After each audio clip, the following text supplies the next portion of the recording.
Bismillahirrahmanirrahim. Assalamualaikum warahmatullahi wabarakatuh. Alhamdulillahirabbil alamin. Puji syukur senantiasa kita panjatkan kehadirat Allah Subhanahu wa taala yang masih mempertemukan kita kembali setelah 2 tahun lebih kita tidak berjumpa secara langsung di ngaji filsafat. Salawat dan salam senantiasa terlantunkan kepada Nabi Muhammad SAW.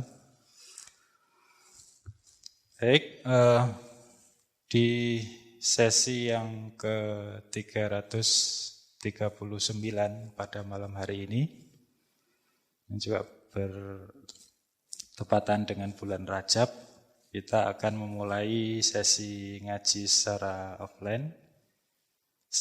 Tentu ini masih kita uji cobakan. Misalnya nanti di kemudian hari ada hal-hal yang tidak memungkinkan, berarti nanti akan kembali lagi online. Tapi ya mudah-mudahan ngaji seperti ini bisa terus berjalan, dan kami minta juga kepada teman-teman sekalian untuk tetap mematuhi protokol kesehatan, kenakan masker, dan kami harap duduknya biar terlihat rapi bisa di depan garis berwarna hijau. Monggo, semuanya bisa menyesuaikan. Jadi ada jarak dari masing-masing. Nah, ini juga untuk adaptasi kita di dalam ngaji. Mungkin pertemuan malam hari ini masih, karena kami memang mengabarkannya baru sore tadi, belum banyak yang tahu. Kemungkinan kalau yang akan datang sudah akan lebih banyak lagi, dan kami harap kondusif untuk kita melangsungkan ngaji dengan kerjasamanya dari teman-teman sekalian. Mari kita mulai ngaji malam hari ini dengan sama-sama membaca suratul Fatihah. Al-Fatihah.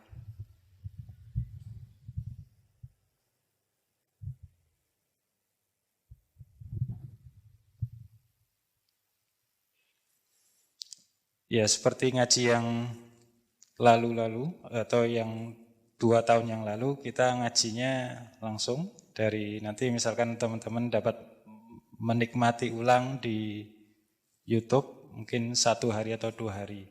Jadi kita tidak perlu repot-repot untuk menyaksikan live atau apa. Jadi biar sama-sama kita juga dari takmir juga bikin ngaji langsung. Monggo, waktu dan tempat kami persilakan kepada Pak Farudin Faiz.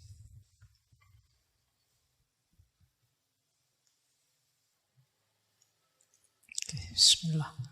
Assalamualaikum warahmatullahi wabarakatuh.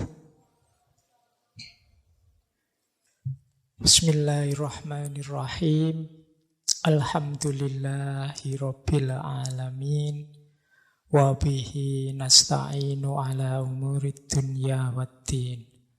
Allahumma sholli wa sallim wa barik ala habibina wa syafi'ina sayyidina wa maulana Muhammadin wa ala alihi wa ashabihi wa man tabi'ahum bi ihsanin ila yaumiddin. Amma ba'du. Alhamdulillah, teman-teman, malam hari ini kita bisa mulai kembali ngaji filsafat kita langsung live setelah kita libur sangat panjang, kurang lebih kalau tidak salah ya sekitar 2 tahun. Kita libur, malam hari ini bisa kita mulai kembali. Itu pun masih dengan beberapa syarat protokol kesehatan. Dan ini saya minta izin buka masker ya, karena suara saya itu kecil. Kalau ditutupi masker teman-teman malah tidak kedengeran. Saya khawatir juga nanti kalau ngomong sambil pakai masker terus malah bau mulutnya balik sendiri. Susah saya nanti. Megap-megap mesti ya. Jadi saya minta izin buka masker, teman-teman boleh tetap protokol kesehatan, silahkan. Baik, mengawali sesi pertama kita di bulan ini, seperti tadi sore sudah diumumkan teman-teman takmir, bahwa bulan ini kita, karena bulan Februari, seperti biasanya kita ngangkat tema-tema yang berbau cinta. Tapi khusus untuk bulan ini kita tidak cinta-cintaan di level cinta romantik, tapi kita mengambil tema cinta ilahiyah. Yang dalam dunia tasawuf sering menggunakan istilah mahabbah. Mahabbah dengan definisi cinta ya. Karena kadang-kadang kalau di tradisi Indonesia, Islam Indonesia lokal tertentu itu banyak istilah-istilah yang maknanya agak geser. Kalau saya bilang mahabbah itu kadang-kadang kesannya itu mau ndungani cewek siapa biar takluk pada kita. Wah, kalau kamu nolak tak mahabbahi nanti kamu mesti patuh padaku misalnya. Itu ada pergeseran makna. Sama dengan kata-kata hikmah. Saya itu pernah beli buku yang judulnya Ilmu Hikmah. Bayangan saya buku filsafat. Tapi begitu dibuka isinya gimana caranya bisa kebal, tidak mempan dibacok, kemudian ternyata ada makna lain dari kata-kata hikmah itu kalau di Indonesia. Makanya teman-teman hati-hati, sama-sama hikmah ternyata ya ada makna lain yang itu lebih ke arah kanuragan. Nah, mahabbah yang kita bahas malam hari ini kalau dalam tasawuf ini di banyak sufi disebut satu akhwal. Jadi akhwal itu ya anugerah Allah yang dikaruniakan karena daya upaya kita yang ingin dekat, kita melakukan banyak hal untuk bisa dekat pada Allah. Nah, terus Allah memberikan beberapa anugerah, antara lain mahabbah. Baik, kalau dunia tasawuf punya logika sendiri menyikapi yang kita kenal dengan cinta, yang konsepnya nanti agak beda dengan tradisi-tradisi psikologi atau tradisi filsafat eksistensial yang dulu juga pernah kita pakai untuk menjelaskan tentang cinta. Tema kita bulan ini mungkin dekat kalau kita dulu membahas misalnya Maulana Jalaluddin Rumi atau Robi'ah Al-Adawiyah atau Laila Majnun dan lain-lain. Yang ini menangkapnya memang tidak bisa hanya menggunakan rasio saja, kalkulasi hitam putih untung rugi. Jadi ini ada cara berpikir tersendiri. Dunia mahabbah ini. Nah, 1 bulan ini kita kaji gagasan-gagasan para aulia, para wali. Mumpung ini dekat-dekat bulan Ramadan, kita gali kira-kira seperti apa sih mahabbah itu menurut beliau-beliau.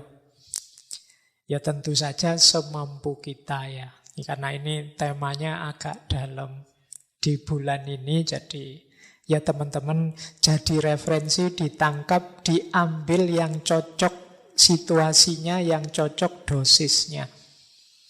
Karena sering saya sampaikan wawasan ilmu itu seperti kita minum obat. Jadi kalau dosisnya tidak cocok atau situasinya tidak mendukung, itu ya manfaatnya jadi mengecil. Nah, ini sakit panas ya butuhnya obat panas. Kalau sakit flu butuhnya obat flu. Kalau sakit darah tinggi ya butuhnya obat darah tinggi. Ini kan kesesuaian. Nah, saya tidak menjamin yang saya sampaikan malam hari ini sudah cocok dengan situasi teman-teman semua. Tapi paling tidak malam hari ini kita tahu bahwa di antara ideal-ideal hidup, di antara tujuan-tujuan dalam kita hidup beragama itu ada namanya mahabbah. Ya paling tidak ini kita jadikan referensi, kita cari relevansinya untuk hidup kita. Tidak harus semua ditelan. Kalau bahasanya sufi itu menyesuaikan makomnya masing-masing. Jadi mungkin setiap kepala malam hari ini nanti menangkap yang saya sampaikan ini beda-beda. Sesuai levelnya sendiri-sendiri. Jadi ya tidak masalah, ya memang apapun itu, tidak hanya materi tasawuf, materi filsafat pun orang akan menangkap di levelnya sendiri-sendiri. Baik, bismillah kita mulai. Waktunya sudah hampir setengah jam kita pengantar. Saya tidak akan menjelaskan detail tentang beliau, Sultanul Aulia Syekh Abdul Qadir Al-Jailani. Teman-teman boleh, kalau yang ingin tahu serba sedikit, kalau yang di ngaji filsafat dulu pernah kita membahas Sirrul Asror, yang di situ ada ibadah lahir, ibadah batin. Malam hari ini saya tidak mengulang tentang biografi dan lain-lain, kita langsung masuk ke materi karena materinya agak banyak. Kalau dulu kita banyak mengambil dari Sirrul Asror, malam hari ini saya mengambil dari kitabnya Syekh Abdul Qadir Jailani yang lain, yaitu Al-Fathur Rabbani wal Faidur Rahmani. Ini meskipun kalau bahasa kampus malam hari ini kita hanya menukil saja, tidak semua tema. Kita ambil bagian-bagian yang membahas tentang mahabbatullah, cinta ilahiyah atau divine love. Jadi ya mungkin nanti lain waktu kita angkat tema yang lain. Kalau di kampus ini mungkin semacam kajian yang tematik. Kita ambil satu tema, kita ambil satu tema. Nah, jadi saya kumpulkan hal-hal yang berhubungan dengan cinta ilahiyah, terus saya rangkai kembali. Jadi nyuwun sewu ini nanti ndak urut ya. Ndak kok yang saya sampaikan di awal itu di bagian depannya Fathur Rabbani, terus yang saya sampaikan belakangan ada di belakangnya, ndak. Ada yang di belakang saya taruh di depan saya taruh di belakang dengan sekuen biar runtut. Karena kitab Fathur Rabbani ini isinya rangkaian ceramah, rangkaian nasihat dari Syekh Abdul Qadir Jailani. Nah, cuma kita ambil yang bagian cinta-cinta. Jadi dicomot yang bagian yang kita butuhkan. Yo, kalau bahasa penelitian kita melakukan framing. Kita frame yang bagian mahabbah, bagian cinta. Baik, bismillah kita mulai teman-teman kajian kita. Meskipun protokol kesehatan ya tetap santai saja, jangan tegang. Ya kalau tegang khawatir macam benda, dinikmati saja. Tetap boleh selonjor, apalagi sekarang sudah jaraknya longgar kan. Cuma hati-hati nendang gelasnya temennya. Sekarang masih belum ada kopinya ya. Ndak kayak biasa nih. Baik, kita mulai. Bismillah. Saya awali dari sini. Banyak orang mungkin bertanya, mengapa sih relasi kita dengan Allah itu harusnya relasi cinta? Di berbagai kesempatan sering saya jelaskan, yang namanya hubungan dengan apapun itu yang selalu dianggap paling mulia, paling tinggi levelnya itu selalu cinta. Saya sering menggambarkan dari sisi hierarki nilai sesuatu, itu kan ada yang paling rendah itu orang yang tidak mau berhubungan sama sekali. Di atas itu orang yang mau berhubungan karena dorongan kewajiban-kewajiban. Jadi saya diperintah oleh dosenku ini mau, kenapa diwajibkan begitu? Karena saya mahasiswa, saya wajib patuh pada dosenku. Nah, ini level kewajiban. Saya diperintah orang tua mau, kenapa? Kewajiban saya.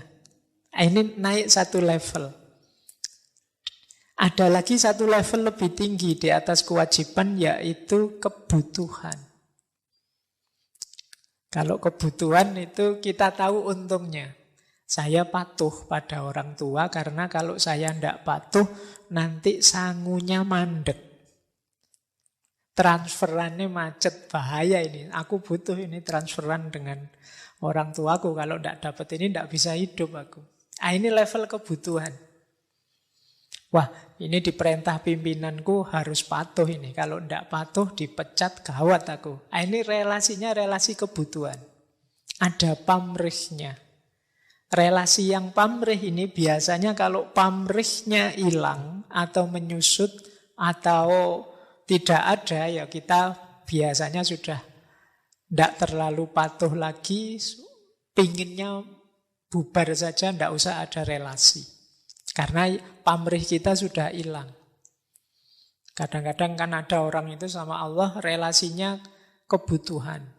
Terus dibilangin, kalau kamu rajin baca doa ini 40 hari, wah kamu tiba-tiba akan dapat rezeki, keinginanmu mesti terpenuhi. Wah, terus kita rajin wirid selama 40 hari, hari ke-40 kita ngitung. Ini keinginanku terpenuhi apa enggak ya? Ternyata enggak. Besok enggak usah wiritan lagi. Nah, ini kenapa? Pamrihnya hilang. Maka ada relasi tertinggi yang selalu orang menyebut relasi tertinggi ini, yaitu relasi mahabbah, relasi cinta.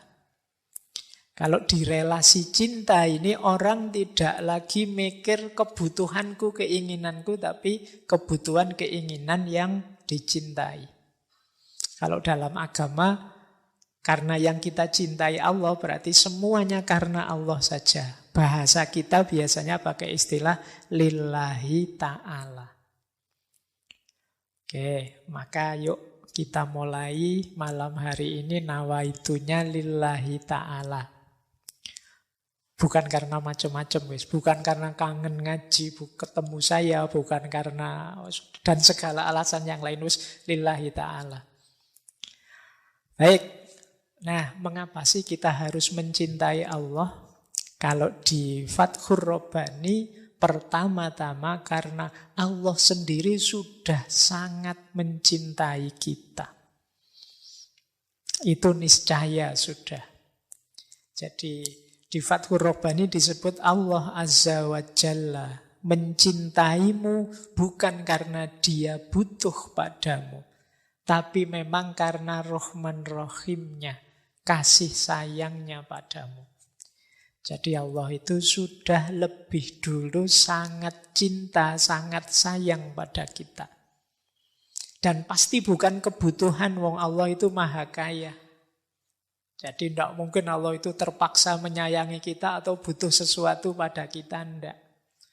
Dia mencintaimu bukan untuknya, namun untukmu. Orang yang mencintai itu ya selalu untukmu, tidak untukku yang mencintai. Kalau orang mencintai kok masih untukku, itu biasanya belum puncak cintanya. Aku mencintaimu biar aku tenang, biar aku gembira, biar kalau masih aku, saya tidak bilang itu bukan cinta, tapi belum paripurna cintanya. Puncaknya cinta itu ketika sudah tidak ada aku lagi, yang ada hanya kamu. Dan Allah sudah lebih dulu seperti itu kepada kita. Buktinya banyak. Ya yang hadir malam hari ini mungkin ya buktinya paling mudah itu ya kita bisa hadir malam hari ini dengan situasi sehat, gembira, meskipun harus pakai masker. Ini kan sesuatu yang menunjukkan bahwa Allah masih mengizinkan kita, masih meridhoi kita. Nah, ini bukti cintanya Allah pada kita. Jadi, mengapa sih kita harus mencintai Allah itu? Ya karena pertama-tama Allah sudah sangat mencintai kita. Sangat tidak pantas, sangat tidak adab kepada orang yang sangat mencintai kita kok kita cuek, Kok kita tidak peduli? Kok kita membalasnya asal-asalan? Bahkan Allah itu ingin kita sapa minimal sehari 5 kali misalnya, contoh. Itu pun kita juga asal-asalan menjalankannya. Allah menyapa kita dengan berbagai macam peristiwa. Bahkan 2 tahun ini kita diingatkan oleh Allah. Diberi sedikit-sedikit ujian, bencana. Semoga setelah 2 tahun teman-teman paling tidak ada progres lebih dekat dengan Allah, lebih cinta pada Allah. Kalau tidak, kemungkinan kita salah kelola menghadapi ujian Allah yang namanya pandemi kemarin. Nah, jadi dia mencintaimu bukan untuknya, namun untukmu. Dia mencintai kalau engkau taat padanya. Bukan karena apa-apa, tapi karena manfaatnya akan kembali pada dirimu. Jadi apapun yang diperintahkan oleh Allah nanti kembalinya pasti pada kita. Karena itu hendaklah engkau segera menghadap pada yang mencintaimu. Ini hati-hati ya memaknai segera menghadap. Wah, berarti saya harus menghadap berangkat ke rahmatullah ini Pak. Tidak begitu maksudnya. Jadi maksudnya apa? Yuk hidupmu itu mungkin kemarin-kemarin madepnya kemana-mana. Ada yang madepnya pada kuliahnya, ada yang madepnya pada target-target duniawi apa, ada yang madepnya macam-macam. Tapi sekarang yuk kita menghadapnya satu-satunya kepada Allah saja. Segala urusan dunia yang lain kita jadikan kendaraan untuk kita menghadap dan menuju Allah. Nah ini nasihat dari Syekh Abdul Qadir Jailani. Dan mari kita berpaling dari apapun atau siapapun yang mencintaimu untuk kepentingannya. Awas jangan keliru, mungkin selain Allah ada banyak yang lain yang rasa-rasanya mencintaimu. Tapi kamu tidak sadar bahwa yang lain yang mencintaimu itu punya beragam pamrih. Yang ketika pamrihnya hilang, cintanya juga hilang. Satu-satunya cinta sejati padamu yang tidak hilang itu cintanya Allah. Kalau Allah hilang cintanya padamu bisa bencana buat kita, habis kita. Senakal apapun kita, bahkan sejak zaman Nabi Adam sampai akhir zaman ini, itu kan berbagai kenakalan manusia kita temui. Tapi toh Allah tetap memberi banyak fasilitas anugerah pada kita. Maka dari paragraf yang pertama ini, paling tidak Syekh Abdul Qadir Jailani menyadarkan kita bahwa yuk mari kita berusaha mencintai Allah karena sesungguhnya Allah sudah lebih dulu sangat cinta pada kita.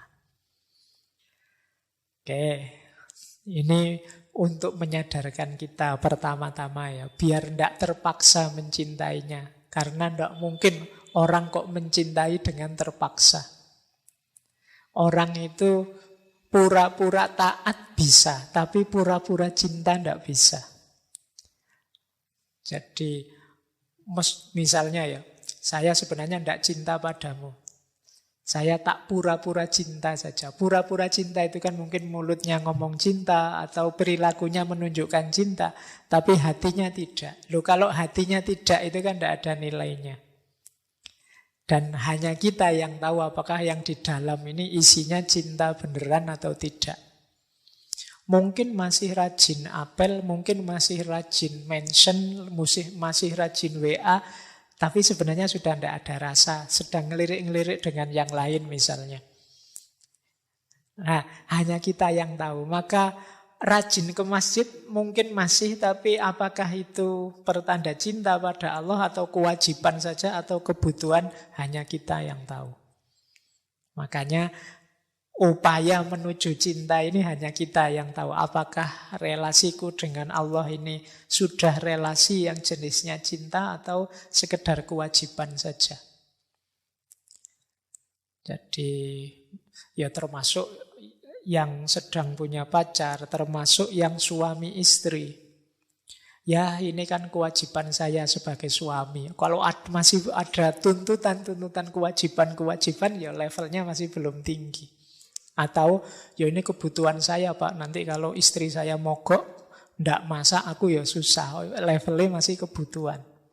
Masih belum yang tertinggi. Kalau yang tertinggi itu ya segalanya demi dia. Nah, tahapan-tahapan. Kalau tadi kita sudah diyakinkan menuju relasi terbaik yang namanya cinta, tangga-tangganya harus kita lewati. Jadi dari Fathur Rabbani, Syekh Abdul Qadir Jailani menyebutkan bahwa orang beriman itu, kalau imannya kuat, dia disebut sebagai orang yang yakin. Kalau yakinnya kuat, dia disebut sebagai orang yang arif. Kalau kemakrifatan, kearifannya kuat, dia disebut orang yang alim. Dan kalau ilmunya tambah luas, tambah kuat, maka dia akan sampai pada terminal cinta. Kalau cinta ini tambah dalam, dia menjelma jadi seorang pecinta.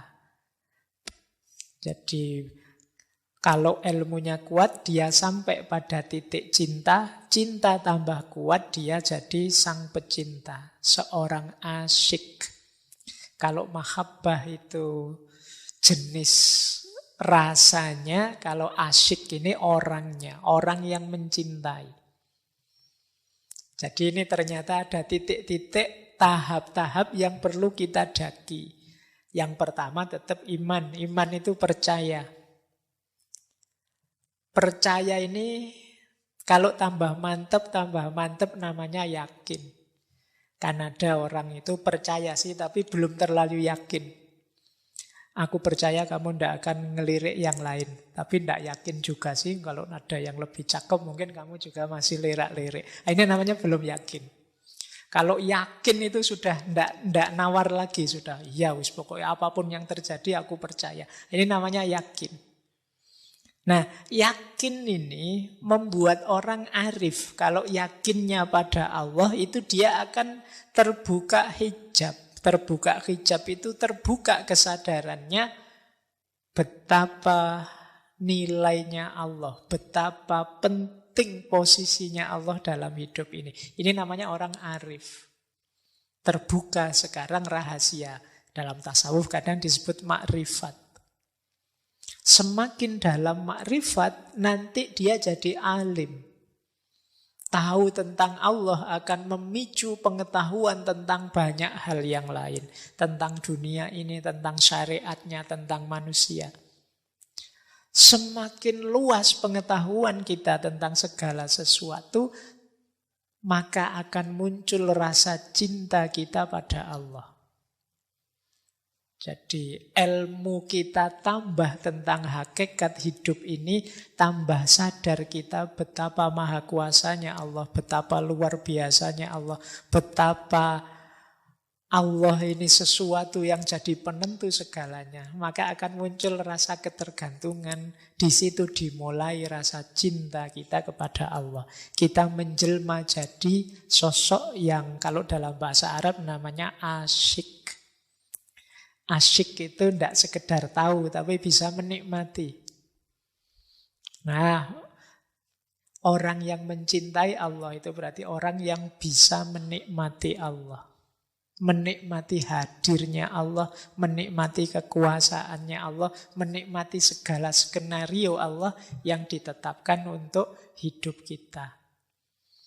Nah, inilah tahapan-tahapannya yang harus kita lewati.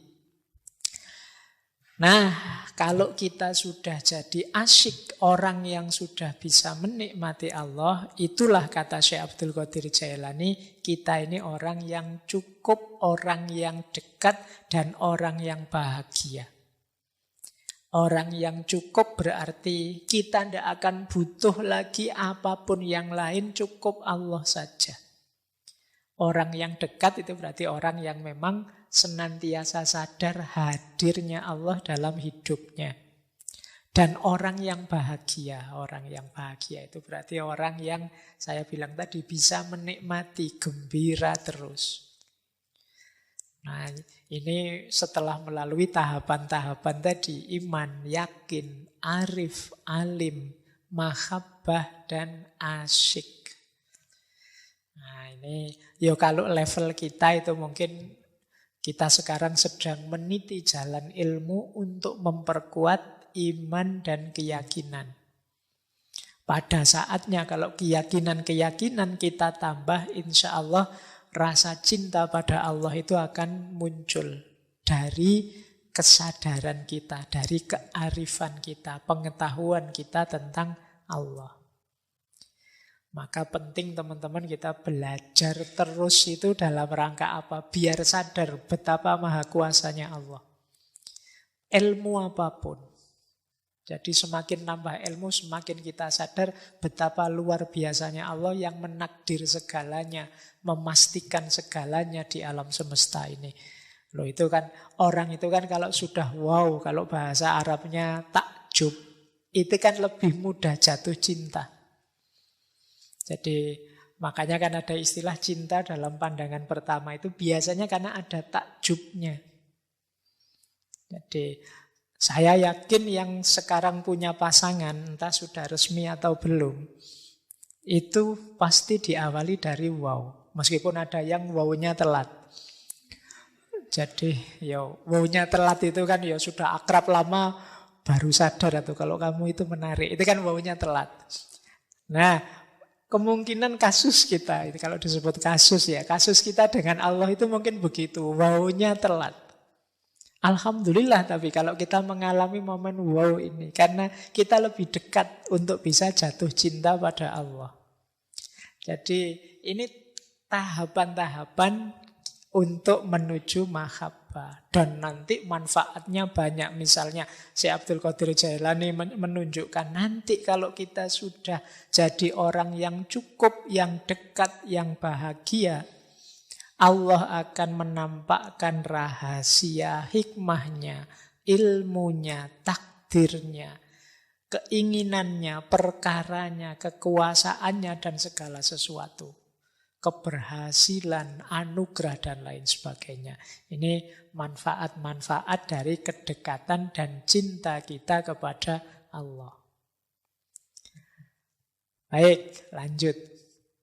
Letaknya di mana? Kalau ini kita sudah hafal sejak di berbagai sesi. Letaknya mahabbah, cinta itu ada dalam hati. Jadi semua obat, kata Syekh Abdul Qadir Jailani, terletak dalam penyerahan diri di hadapan Allah. Memutus kausalitas, mengosongkan diri dari Tuhan-Tuhan selain Tuhan Al-Haq. Terapi yang manjur terletak dalam pengesaan Allah menurut hati, bukan lisan. Tauhid dan zuhud, keduanya tidak ada dalam tubuh atau lisan. Tauhid terletak dalam hati, zuhud dalam hati, makrifat dalam hati, takwa dalam hati, pengetahuan tentang Allah di hati, cinta Allah dalam hati, dekat dengannya juga dalam hati. Jadi perangkat-perangkat keutamaan, perangkat-perangkat kemuliaan hidup itu sebagian besar adanya dalam hati. Ini di beberapa sesi sering kita jelaskan. Lah terus akal di mana, Pak? Akal itu pasukan yang sangat kuat. Rasio itu kalau bahasanya Imam Ghazali panglima perang. Dialah nanti yang memberdayakan segala yang ada di hati tadi. Cinta itu ada di hati. Bagaimana kita mengelola cinta, bagaimana kita memanifestasikan cinta dalam hidup kita, itu akal kita sangat diperlukan. Karena kalau tidak mungkin jangan-jangan mau kita membahagiakan yang kita cintai, hasilnya malah menyusahkan yang kita cintai. Di situ gunanya akal. Jadi makanya sering saya ditanya, Pak, kalau orang sudah jatuh cinta lupa segalanya itu kan boleh-boleh saja Pak melakukan hal-hal yang tidak masuk akal. Tidak. Jadi mencintai, jatuh cinta itu satu hal, bagaimana kita menjalankan, mewujudkan ideal-ideal cinta itu hal yang lain. Maka teman-teman juga harus pintar melakukan manajemen cinta. Kalau bahasanya Erich Fromm dulu namanya seni mencintai.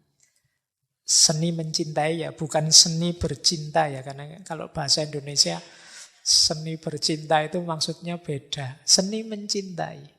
Bagaimana mencintai yang bertanggung jawab. Bagaimana mencintai yang tidak merusak. Baik yang dicintai maupun kita yang mencintai. Mengapa kok kita yang mencintai jangan rusak? Lah kalau kita rusak nanti yang mencintai siapa? Yang menghidupkan cinta siapa? Baik, jadi letaknya mahabbah ada di dalam hati. Berarti apa? Kalau hati rusak, hati gelap, hati salah orientasi, ya segala kemuliaan tadi bisa rusak, bisa gelap, bisa salah orientasi termasuk cinta. Jadi ada orang yang jatuh cinta melakukan banyak perbuatan yang akhirnya malah menghancurkan nilai cinta itu sendiri. Pasti bukan cintanya yang salah. Tapi hatimu yang gelap. Kamu kehilangan orientasi, kehilangan kiblat sehingga cinta itu kamu jalankan dengan cara yang negatif. Akhirnya sesuatu yang mulia jadi rusak. Sering saya jelaskan ya, kalau ada air bersih atau ada susu yang bersih dimasukkan dalam wadah yang kotor beracun, itu yang terjadi adalah susunya jadi susu beracun, bukan wadah bersusu. Kebalik. Jadi kalau ada wadah yang kotor dan beracun diberi susu yang bersih, pasti susunya jadi kotor. Hati kita juga begitu, dia tempat bersemayamnya cinta. Kalau hatinya rusak, kotor, keruh, beracun, diisi cinta yang mulia, yang suci, hasilnya kayak susu tadi.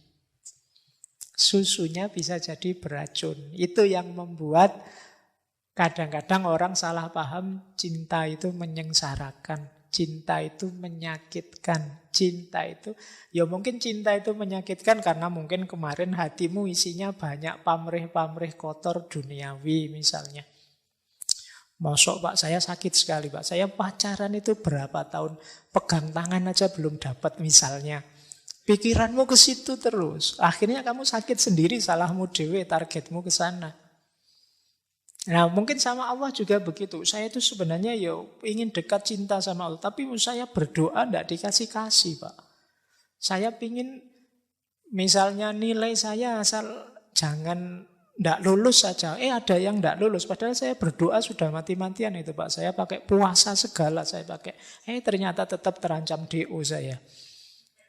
Di mana Allah ini? Ya misalnya nulis, isimu, batinmu, wadahmu memang keruh. Kamu isi cinta, cintanya jadi ikut keruh. Maka penting kesadaran letaknya mahabbah itu di hati. Berarti apa? Jagalah hatimu. Jernihkan hatimu agar kalau cinta masuk, dia tetap dalam kemuliaan kejernihannya. Karena kalau tidak, ya itu tadi, barang baik bisa jadi kotor. Oke, kita lanjutkan. Nah, kalau sudah ngerti, sekarang kita awali dari syarat-syaratnya. Syarat-syarat mahabbah. Yang pertama, ini saya bilang ya, teman-teman nanti kalau buka Fathur Rabbani, paragraf-paragraf yang saya kutip ini pasti ada, tapi ndak urut. Jangan dicari urut ya, slide awal mesti lebih awal saya bilang tadi. Ini meloncat-loncat, ini semacam kajian yang tematik. Syarat pertama untuk kita bisa mencintainya adalah menerima kehadirannya. Kata Syekh Abdul Qadir Jailani, betapa sangat beruntung kalian jika bersesuaian kehendakmu dengan kehendak Allah, terus kalian mencintainya. Tetapi ingatlah, engkau yang telah mengaku mencintai Allah, ada banyak syarat di sana. Di antara syarat mencintainya adalah Allah terasa lebih selaras dalam hatimu dari selain dirimu. Di antara syarat yang lain, hendaknya engkau tidak tenteram dan bergantung kepada selain Allah. Kemudian syarat selanjutnya, engkau gembira mesra bersamanya.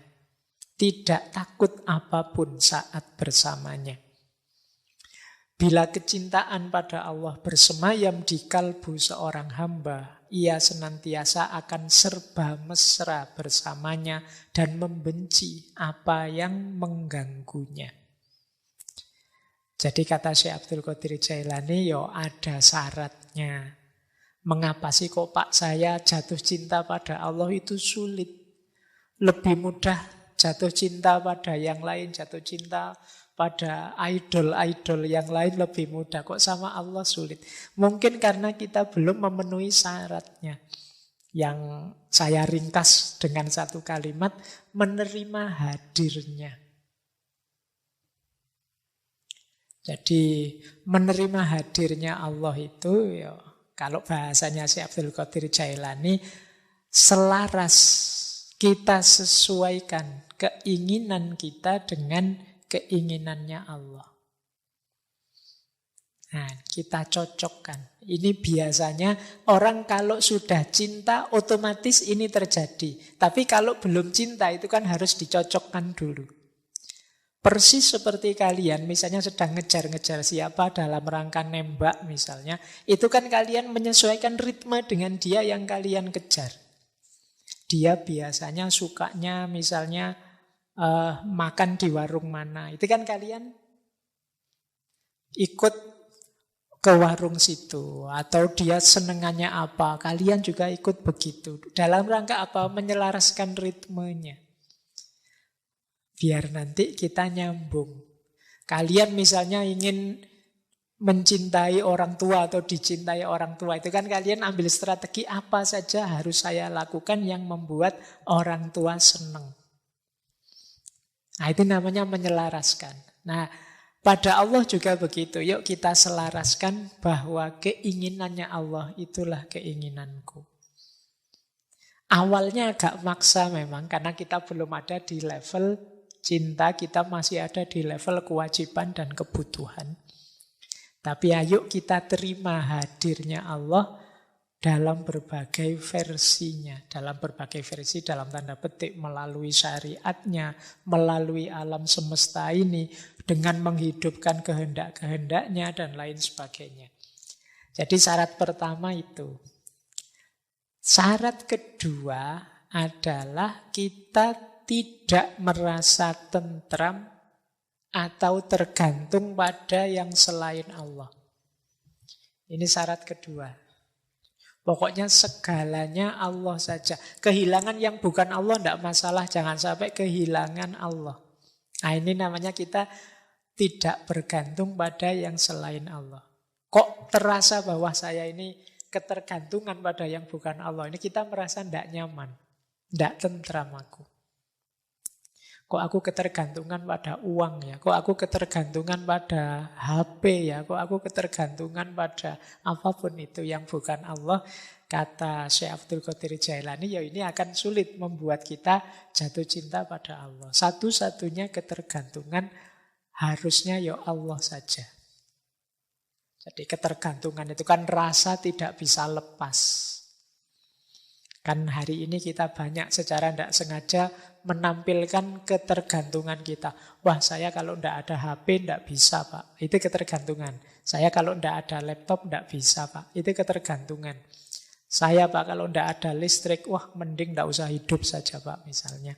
Listriknya maksudnya. Masuk kamu tidak ada listrik mau bunuh diri. Tapi kan rasanya gelap itu, kayak kiamat kita. Waduh, listrik kok mati ya, ketergantungan. Padahal zaman dulu tidak ada listrik, simba-simba kita juga masih bisa seneng-seneng gembira. Mungkin lebih gembira dari kita sekarang. Tapi sekarang kita ketergantungan pada listrik, ketergantungan pada HP. Zaman saya masih ngalami tidak ada HP. Masih ngalami telepon. Saya masih ngalami telepon itu saja barang mewah yang luar biasa, tidak semua orang punya. Dan teknologi berkembang begitu pesatnya, di titik kita hari ini ketergantungan dengan telepon genggam. HP, itu pun harus cerdas, kita namai smartphone. Itu pun sehingga kadang-kadang smartphone-nya lebih cerdas dari orangnya. Kualitasnya HP kita itu kan berkali lipat dari kita. Kita kalah cerdas, kita kalah soleh. HP kita sering ngaji, kita tidak pernah ngaji. Iya kan? HP kita kalau adzan mengingatkan, Allahu Akbar. Kamu tidak pernah ingat dengan waktu sholat. Dan lain sebagainya. Ini contoh ketergantungan-ketergantungan. Maka syaratnya jangan ketergantungan selain Allah. Terus yang ketiga, gembira. Ketika sadar bahwa Allah hadir. Nah, padahal kapan dalam hidup kita Allah itu tidak hadir? Allah itu kan tidak hadir dalam hidup kita ketika kita tidak sadar hadirnya Allah. Karena Allah tidak pernah tidak ada, tidak pernah tidak hadir. Berarti apa? Hadir atau tidaknya Allah itu sebenarnya tergantung kesadaran kita. Allahnya sendiri senantiasa sadar. Bahkan Allah sampai ud'uni, panggillah aku, astajib lakum, maka akan aku jawab. Berdoalah padaku, akan aku kabulkan. Jadi Allah di banyak momen memanggil kita, mengingatkan kita akan kehadirannya. Bahkan sekali-sekali agak menguji, agak memberi kita sedikit sakit agar kita ingat akan kehadirannya. Nah, mari ketika kita sadar hadirnya Allah, kita terus gembira. Begitu ada banyak masalah kita hadapi, terus kita sadar, wah ya, ada Allah. Terus plong kita. Allah, masalah apa sih yang tidak selesai kalau ada Allah? Apa sih yang aku sedihkan kalau Allah itu ada? Problem apa yang harus membuat aku tidak gembira kalau adanya Allah? Tidak ada masalah yang tidak selesai kalau kita sadar adanya Allah. Jadi caranya orang jatuh cinta adalah gembira ketika sadar hadirnya. Nah, ini syarat-syarat untuk kita bisa mahabbah. Kita lanjutkan ya, karena ini masih panjang. Nah, syarat kedua, ini berhubungan dengan ketergantungan tadi, yaitu membuang cinta dunia. Diperhatikan kalimatnya ya, bukan membuang dunia. Tidak mungkin kita membuang dunia, wong kita hidup di dunia. Tapi membuang cinta dunia.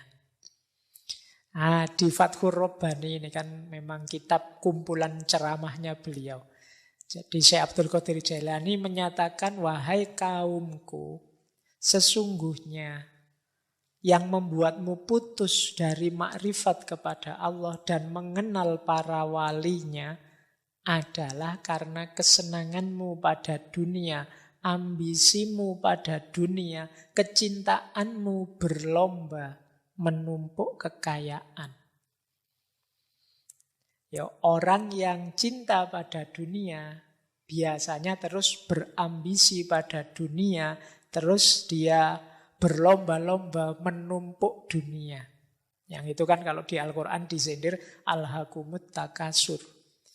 Jadi menumpuk harta kekayaan dunia itu seperti orang yang haus dan minum terus-menerus dan hausnya tidak hilang.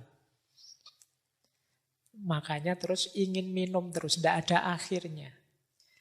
Orang dengan ciri ini, ya sulit dia akan sadar hadirnya Allah atau membelokkan orientasi hidupnya menuju Allah. Jadi sudah salah orientasi. Maka itu Syekh Abdul Qadir Jailani selanjutnya mengingatkan, siapa yang hatinya ditempati rasa dunia, lenyap sifat waroknya. Warok itu kalau dalam tasawuf wirai. Jadi keterjagaan diri. Jadi warok itu orang yang sangat terjaga, baik dari dosa kecil apalagi dosa besar. Termasuk dari hal-hal yang tidak patut, tidak etis, tidak beradab. Ini orang warok. Jadi melakukan yang tidak pantas saja, yang tidak etis, tidak estetik saja dia menghindar. Apalagi yang dosa, apalagi yang salah. Ini orang warok. Jadi orang yang menjaga kehormatannya. Nah, orang itu bisa wirai kalau dia tidak cinta dunia. Begitu dia cinta dunia, biasanya daya waroknya hilang. Daya penjagaan dirinya longgar. Cenderung kemudian jadi permisif. Yang penting enak. Yang penting untung. Yang penting nyaman. Ini kan yang ditawarkan oleh dunia semua. Nah, jadi kata Syekh Abdul Qadir Jailani, orang yang cinta dunia, lenyaplah waroknya. Bahkan yang tinggal hanyalah antara halal dan haram saja. Asal halal tidak apa-apa loh. Ini halal kan Pak, kan kita sering begitu. Berhenti di halal haram saja. Ya halal haram itu standar minimal. Kalau di agama ini kan aspek hukum. Di atas itu masih ada moral, masih ada etik. Bahkan di atas itu ada pantas, tidak pantas, estetik. Orang yang hanya selesai di level halal haram, ya kurang jauh mainnya. Jadi kalau hanya itu saja halal haram saja. Mana dalil halalnya, mana dalil haramnya. Kalau hanya di titik ini saja, kurang luas, kurang jauh. Ya ndak keliru, tapi kurang banyak. Misalnya kalian sholat itu kalau laki-laki yang mazhab Syafi'i, dari pusar sampai lutut. Loh itu kan kalau kalian sholat pakai sarung terus cingkrang saja, yang penting udelnya ditutupi, dengkulnya ditutupi sampai dengkul itu saja. Jadi kalian pakai short itu yang celana pendek potongan itu, tidak pakai atasan juga tidak apa-apa. Loh itu kan halal. Itu kan boleh, memang auratnya itu. Terus kalian berangkat ke masjid pakai gitu, baris paling depan. Kalau orang negur, kamu sholat kok begitu? Loh kan auratnya cuma udel sampai dengkul. Ini sudah ketutup, berarti boleh dong, iya. Kita tidak bisa marah pada dia, memang hukumnya begitu. Tapi kan di level lebih tinggi mungkin etika, level lebih tinggi lagi mungkin norma adat, kepantasan, bahkan nilai estetik. Pakai sarung pun, nutup pun itu kalau tidak estetik kan juga berhubungan dengan iffah dan warok tadi, kehormatan diri. Jadi makanya kalau yang seperti ini biasanya sulit untuk sampai pada terminal mahabbah, cinta pada Allah. Apalagi hanya berhenti di halal haram. Biasanya yang berhenti di halal haram stuck di situ, kaku di situ. Bukan berarti boleh nabrak halal haram. Tidak, bukan nabrak, melampaui. Melampaui itu jangan sekedar halal haram dong hitungannya. Harus lebih panjang dari itu. Nah ini cara memahaminya seperti itu yang disampaikan Syekh Abdul Qadir Jailani ini. Akibatnya apa sih kalau orang yang semacam ini dia lenyap rasa malunya di hadapan Tuhan. Tidak sadar Tuhan mengawasinya. Enggan muraqabah. Muraqabah itu rasa selalu diawasi oleh Allah. Itu namanya muraqabah. Kita sering tidak sadar Allah itu mengawasi kita terus. Orang yang sadar terus diawasi Allah berarti orang yang mampu bermuraqabah. Yang kayak tadi misalnya yang sholat hanya dengan pakai celana pendek tadi itu kan Bahasa kita kasarnya, apa ndak malu? Ndak sadar bahwa Allah itu melihat. Oh ndak Bapak, saya yang kayak gitu pas sholat sendirian di kamar, jadi ndak ada siapa-siapa. Iya, tapi kan Allah ya melihat kita terus. Wong di hadapan orang biasa yang mungkin lebih tinggi dari kita, mungkin orang tua kita, guru kita, mungkin dosen kita kan malu begitu. Apalagi di hadapan Allah. Nah, rasa malu di hadapan Allah itu nanti mendukung yang wirai tadi. Membuat kita terjaga. Ini nanti akan jadi syarat munculnya rasa cinta kepada Allah. Kalau kita merasa diawasi terus oleh Allah, ya lama-lama rasa cinta pada Allah itu tumbuh. Orang Jawa kan bilang tresno itu jalaran saka kulino. Ya kayak teman-teman itu, mungkin ada yang suka berorganisasi ya, yang awal-awal berorganisasi sih biasa, tapi karena sering mengawasi, sering saling melihat, lama-lama jatuh cinta. Nah, kalau kita juga begitu, kalau ada kesan rasa selalu mengawasi dan kita sadar Allah juga mengawasi kita terus, kemungkinan akan lahir cinta. Itu seperti hadisnya ihsan itu loh, antak budallaha ka'annaka tarahu wa in lam takun tarahu fa innahu yaraka. Allah melihatmu dan aku juga merasa seperti di hadapan Allah. Loh, lihat-lihatan itu kan lama-lama ya bisa jatuh cinta. Kalau tidak percaya boleh praktek. Kalau kamu pengen yang kamu kejar bisa jatuh cinta padamu, tampillah sering-sering di depan dia. Ya, ya nanti lama-lama mungkin bisa tampak oleh dia bahwa ada dikit-dikit bagian dari dirimu yang menarik. Jadi entah apanya itu. Mungkin satu ketika ada pernyataan, wah baru sadar aku kamu menarik misalnya. Kapan aku menarik? Kalau kamu tidak beredar di depanku. Oke, kita lanjutkan. Terus, ini satu kalimat yang menurut saya menarik dalam Fathur Rabbani itu tentang cinta dunia. Di antara manusia ada orang yang menguasai harta dunia, tapi dia tidak mencintainya. Oh, ini orang hebat. Makanya tadi saya bilang, memiliki dunia tidak masalah, asal jangan cinta dunia. Kata Syekh Abdul Qadir Jailani, ia memiliki tapi tidak dikuasai. Harta menyukainya, kan ada orang itu kalau kerja jodoh sekali, cepat sekali kaya. Itu namanya dia disukai oleh harta. Tapi dia tidak mencintainya. Tidak eman, tidak pelit. Kehilangan pun tidak masalah kalau itu harta. Dunia melayaninya, tapi dia tidak mau melayani dunia. Yang dia layani hanya Allah saja. Dia mampu siap menyingkirkan dunia, tapi dunia tidak mampu menyingkirkan dia. Teramat terpaut hatinya kepada Allah, sehingga dunia tidak pernah mampu mencelakakannya. Ia rela mengeluarkan dunia, dan dunia tidak mampu mengeluarkan dirinya. Jadi ini dibalik, dunia yang jatuh cinta sama kita. Dunia yang ngerayu terus. Dunia itu kan sering dianggap godaan. Sering banyak orang tertipu oleh rayuannya dunia. Ya, dunia merayu kita terus, tapi kita tidak tergoda. Jadi kebalikannya, banyak orang mengejar-ngejar dunia, jatuh cinta dengan dunia. Tapi orang yang mencintai Allah itu dia tidak mempan dirayu. Oh, ini orang mahal yang seperti ini. Jarang orang bisa begini. Biasanya godaan dunia itu sangat mengganggu kita. Jadi orang-orang yang mencintai Allah tidak. Kehilangan dunia tidak masalah. Yang penting jangan kehilangan Allah. Baik, kita lanjut. Ada cerita di Fathur Rabbani itu, terus ada orang tanya pada Syekh Abdul Qadir Jailani, bagaimana kalau aku sudah terlanjur cinta dunia?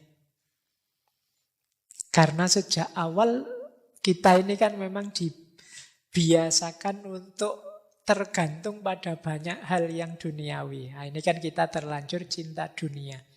Syekh Abdul Qadir Jailani menjawab, wahai orang yang bertanya, wahai peminta, jika engkau menatap sesuatu dengan mata hatimu sampai batas keburukan dunia, tentu engkau mampu mengeluarkan dunia dari hati. Tetapi jika engkau menatap dunia hanya menggunakan mata kepala, tentu tertipu oleh warna-warni yang menghias keburukannya.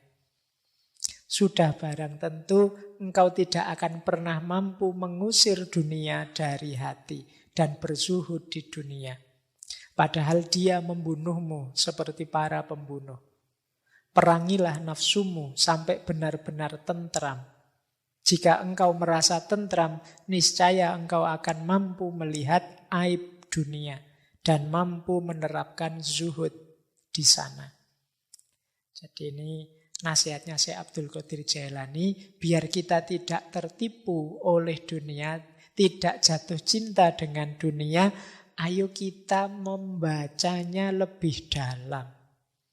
Jangan hanya dilihat penampilan dunia saja, karena penampilannya dunia itu sering menipu. Kebaikan, keindahan apapun yang duniawi itu pada akhirnya akan susut. Pada akhirnya akan lapuk. Tidak ada yang tahan lama. Apakah itu kecantikan, apakah itu kekayaan, harga, jumlah, apakah itu jabatan, tidak ada yang hakiki. Dalam keindahan dunia bertaburan keburukan-keburukannya kalau kita mau membaca lebih dalam.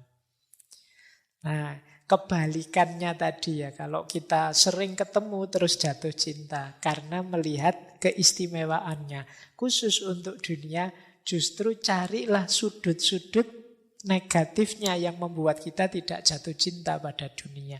Dan itu banyak, cuma tidak kelihatan. Kita sering tertipu oleh tampilannya yang membuat kita terlena, membuat kita nyaman, membuat kita tertipu. Nah, jadi ya ini tips dari Syekh Abdul Qadir Jailani ini. Enak ya kalau saya ceramahkan begini, cuma kalau dijalankan ya wallahu a'lam. Lancar ngomongnya, menjalankannya itu puyeng. Jadi yang penting itu deh, dijaga. Ayo latihan tidak jatuh cinta dengan dunia. Paling tidak begini, seandainya kita lepas hal apapun dari dunia, jangan kita putus asa sampai segitunya. Seandainya kita menginginkan sesuatu yang duniawi, jangan sampai kita begitu ambisinya. Itu saja dulu sudah luar biasa, karena orang itu punya kecenderungan kalau bercita-cita sesuatu yang duniawi itu, seolah-olah kalau itu diperoleh terus hidup kita pasti beres. Padahal manusia itu keinginannya tidak pernah ada kata berhenti. Ya seperti al-hakumut takasur tadi. Ya kayak teman-teman yang sekarang jatuh cinta dengan siapa, dikejar sampai mati-matian. Percayalah nanti kalau sudah nembak diterima terus jadi. Itu rasanya sudah berbeda daripada waktu ngejar. Yang pengalaman mesti ngerti ya, yang belum pengalaman agak sulit membayangkannya. Yang belum pengalaman itu masih berpikirnya pokoknya Pak, kalau tidak dia mending aku mati saja. Kalau tidak dia mending, mesti masih begitu. Tidak sadar bahwa kalau target-target duniawi itu tidak ada yang sempurna. Dia fana, dia pasti lapuk, layu, hancur di level apapun. Termasuk rasa cinta yang duniawi. Pasti akan semakin menyusut. Beda dengan cinta kita kepada Allah.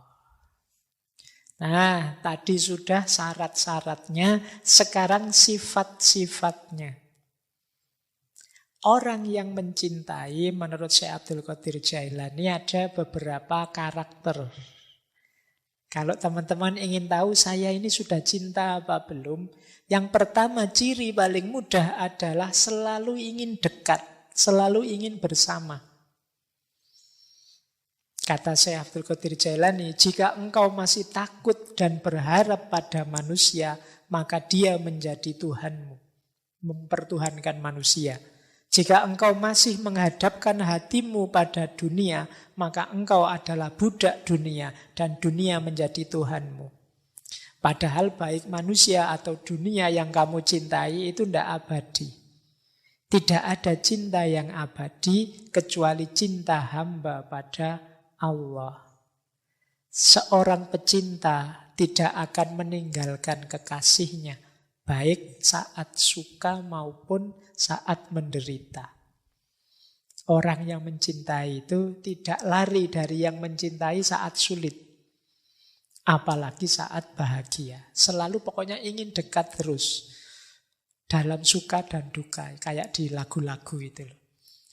Meskipun dalam kenyataannya kan sulit. Biasanya kita manusia itu cenderung nyari enak, nyari nyaman. Begitu enak iya sih. Ayo bersama-sama. Tapi begitu tidak enak terus ingin menarik diri. Nah, ini sebenarnya belum cinta yang sejati. Masih ada kalkulasi untung rugi. Masih nilainya di level kebutuhan tadi, belum cinta. Kalau itu cinta, ya memang susah senang bersama. Meskipun ya manusia hari ini kan cenderung apatis. Kalau saya ngomong cintailah kekasihmu dengan susah senang selalu bersama. Itu kan kita terus agak sinis gimana gitu. Itu lagu Pak. Itu kan kita begitu. Kita tidak percaya lagi dengan yang begitu-begitu hari ini. Padahal ya memang parameternya kesejatian itu di situ. Jadi ya kecuali memang hari ini mental kita sebagian besar kan memang mental dagang. Kita mau ya kalau menguntungkan kita, kalau tidak ya enggak. Nah, ini cirinya berarti apa? Itu sudah cinta beneran kalau senang susah ayo. Yang penting kita dekat terus. Makanya kata Syekh Abdul Qadir Jailani ya seperti tadi, susah senang bersama. Yang kedua, sifatnya pecinta adalah tanpa syarat. Kata Syekh Abdul Qadir Jailani, wahai para pendusta, engkau mencintai Allah ketika mendapat nikmat. Tetapi ketika mendapat bencana, engkau lari dari Allah, seakan-akan putus cinta dengan Allah. Seorang hamba diukur dengan ujian. Manakala tetap teguh engkau bersama Allah dalam musibah bencana, berarti engkau memang mencintai Allah. Jika engkau berubah, sungguh engkau seorang pembohong. Jadi ciri kedua cinta itu adalah tidak bersyarat. Jadi tidak ada syaratnya. Syaratnya asal engkau bahagia, asal engkau ridho ya Allah. Kalau ini cinta pada Allah. Asal jangan usir aku dari dekatmu ya Allah. Nah ini kalau hubungannya dengan Allah. Jadi memang tanpa syarat. Unconditional love. Cinta yang tanpa syarat. Itu yang cinta yang sejati, termasuk pada Allah. Jadi kalau masih ada jika, kalau dengan syarat, aku mencintaimu asalkan kamu mau ini ya, asalkan kamu mau itu ya. Ini masih belum sejati. Saya tidak bilang itu bukan cinta, mungkin proses menuju cinta, tapi belum murni cinta. Masih ada perhitungan untung rugi. Biasanya kalau tidak beranjak dari perhitungan untung rugi ini, kalau dia merasa tidak untung lagi di situ, ya dia menarik diri. Atau syarat-syaratnya tidak terpenuhi, dia menarik diri. Mengapa engkau cinta padaku? Karena engkau cakep. Itu kalau cakepnya hilang, kan syarat cintanya hilang. Karena engkau kaya, itu kalau kayanya hilang, syarat cintanya hilang. Berarti ya cintanya ikut hilang. Tidak tanpa syarat. Kepada Allah juga begitu. Saya mau dekat cinta sama Allah, Pak. Biar apa? Biar kalau saya ingin apa-apa terkabul semua. Bayangkan kalau saya minta ini terpenuhi, minta itu terpenuhi. Asik sekali. Jadi Allah itu kita posisikan kayak lampunya Aladin. Itu kan di kisah 1001 malam itu kan ada simbol sindiran yang luar biasa pada kita namanya Aladin. Ini Pengarangnya luar biasa, 1001 Malam itu tokohnya adalah Aladdin, orang yang berpegang pada agama. Tapi tujuannya apa? Biar dapat lampu yang apapun keinginannya terpenuhi. Jadi kadang-kadang Allah itu kita posisikan kayak lampu ajaib. Jadi kalau kita sedang butuh, kita gosok-gosok, kita ya Allah semoga akan menurut terus. Dia hanya kita jadikan alat pemenuh keinginan kita saja. Relasi kita dengan Allah harusnya kan kita ini hambanya, Allah yang merintah kita. Tapi kita sering kitalah yang merintah-merintah Allah. Sehingga kalau tidak terpenuhi kita marah-marah. Ya Allah, kan saya sudah minta cum laude, Mas. Masa lulusnya kok IP-nya cuma sekian? Apakah engkau tidak tahu maksudnya cum laude itu apa ya Allah? Jangan-jangan kamu begitu. Jadi kita sering memposisikan Allah begitu. Allah itu seperti lampu wasiatnya Aladdin. Nah, ayo latihan kita levelnya lebih tinggi sedikit. Hubungan kita dengan Allah dasarnya cinta. Nah, ini lanjutannya, sifat seorang pecinta itu tabah. Tangguh kalau ada kesulitan. Makanya di Fathur Rabbani ada cerita satu ketika seorang laki-laki mendatangi Rasulullah. Wahai Rasulullah, aku ini sangat mencintaimu. Terus Rasulullah menjawab, siapkan dirimu dengan kefakiran sebagai pakaianmu. Kemudian ada orang lain datang pada Rasulullah bilang, ya wahai Rasulullah, aku ini sangat mencintai Allah. Kata Rasulullah, ambillah bencana sebagai pakaian. Ini maksudnya apa? Ya kalau kamu mencintai Allah, mencintai Rasulullah, jangan gentar dengan kesulitan, kemiskinan, bala, bencana. Karena memang mencintai Allah dan Rasulullah itu biasanya disertai berbagai ujian. Karena cirinya orang mencintai itu ya diuji ketabahannya. Keseriusan orang yang mencintai itu kan ketika ada masalah. Ketika ada problem, ketika ada ujian. Kalau lancar-lancar saja sih tidak masalah, no problem. Begitu ada masalah nanti teruji. Ini cinta beneran apa nyari enaknya saja. Begitu ada masalah kok minggir lali. Kemarin-kemarin ketika asik tidak ada masalah. Sehari bisa setiap jam itu WA-nya bisa 40-50 WA. Tapi begitu ada masalah minggir dia. Ditelepon aja tidak diangkat. Nah, ini berarti masih belum sejati. Masih ingin enaknya sendiri, nyamannya sendiri. Dan Allah tahu benar. Makanya Rasulullah mewanti-wanti orang yang bilang mencintai ini, ya sudah. Kalau begitu kamu siap-siap fakir. Siap-siap menghadapi bala bencana. Bukan berarti begitu mencintai mesti miskin, mesti fakir. Enggak. Ujian akan datang. Bila perlu ujiannya itu ujian kekayaan, ujian kesuksesan. Yang membuatmu kadang-kadang lupa, khilaf, alpa. Kalau diuji kemiskinan mungkin malah sadar. Karena, waduh ya Allah, aku diuji dengan kemiskinan, mohon aku sabar. Itu lebih, orang kalau dalam bencana kan lebih mudah ingat Allah. Tapi kalau ujiannya kekayaan itu biasanya lebih berat. Ujiannya kesuksesan lebih berat. Tapi yang jelas cinta kita pasti tidak akan tanpa ujian. Pasti ada ujiannya. Cirinya berarti tabah.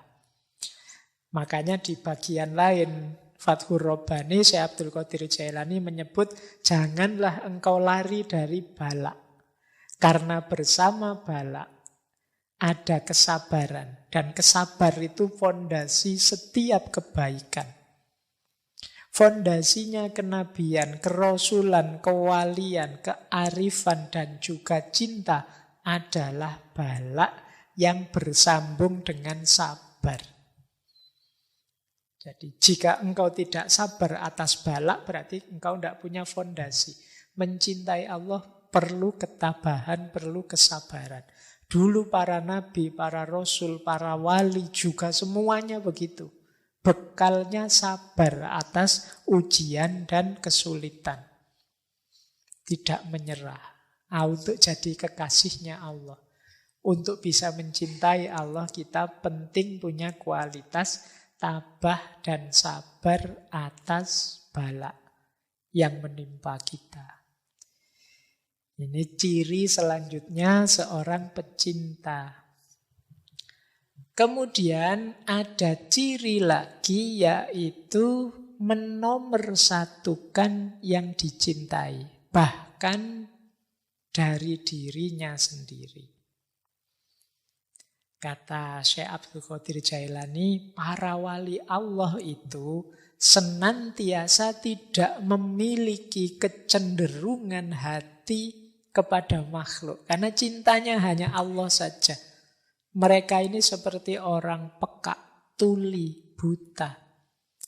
Manakala hatinya dekat dengan Allah, mereka tidak mendengar siapapun kecuali mendengar Allah. Tidak melihat kecuali melihat Allah. Melihat dengan hati. Jadi tidak melihat hatinya kecuali melihat Allah. Melihat dengan hati itu berarti menyadari hadirnya Allah dalam dirinya.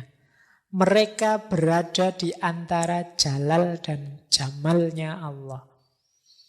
Di antara jalal dan jamalnya Allah itu melihat apapun itu dilihat aspek jalaliyah dan jamaliyahnya Allah. Jalaliyah itu keagungan, kebesaran, kekuatannya Allah. Jamaliyah itu keindahannya Allah.